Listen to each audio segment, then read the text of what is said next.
याकूब ने ऊपर देखा और वहां एसाव अपने 400 आदमियों के साथ हता हुआ दिखाई दिया, इसलिए उसने बच्चों को लिया, राहेल और दोनों दासियों के बीच बांट दिया। उसने दासियों और उनके बच्चों को और रखा, लिया और उसके बच्चों को उनके पीछे, और राहेल और यूसुफ को सबसे पीछे रखा। वह स्वयं आग बढ़ा और अपने भाई के पास पहुंचते समय 7 बार भूमि तक झुककर प्रणाम किया। परंतु एसाव दौड़कर याकूब से मिला और उसे गले लगाया। उसने उसके गले में बाहें डालकर उसे चूमा और वे रो पड़े। तब एसाव ने ऊपर देखकर स्त्रियों और बच्चों को देखा। उसने पूछा, यह जो तेरे साथ है कौन है?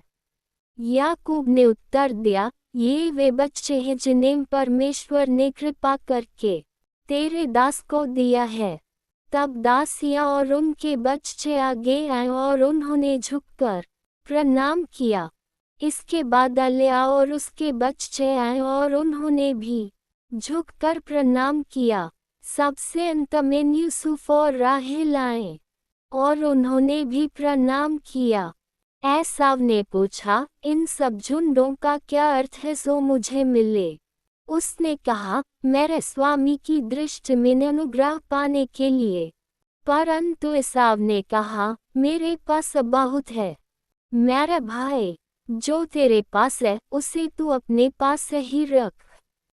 याकूब ने कहा, नहीं, कृपया, यदि मैंने तेरी दृष्टि में अनुग्रह पाया है तो मेरी यह भेंट स्वीकार कर, क्योंकि तेरा मुख देखना मेरे लिए ऐसा है जैसे परमेश्वर का मुख देखना।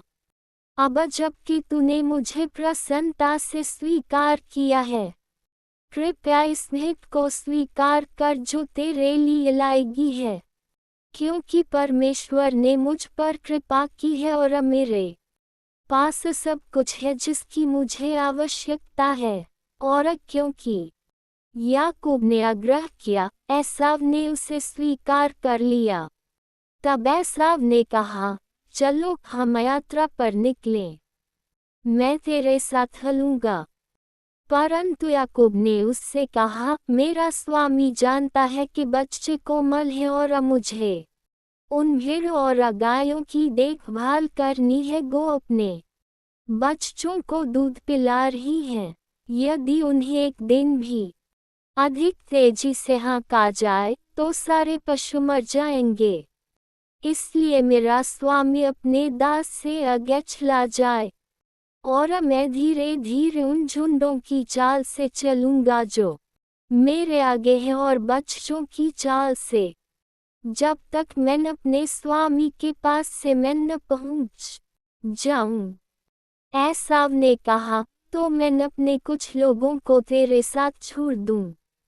याकूब ने पूछा, ऐसा क्यों? बस इतना ही पर्याप्त है कि मैं अपने स्वामी की दृष्टि में अनुग्रह पाऊं।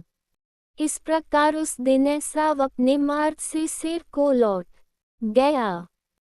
परंतु याकूब सुक्कोत को गया, जहां उसने अपने लिए एक घर बनाया और अपने पशुओं के लिए झोपड़ियां बनाई।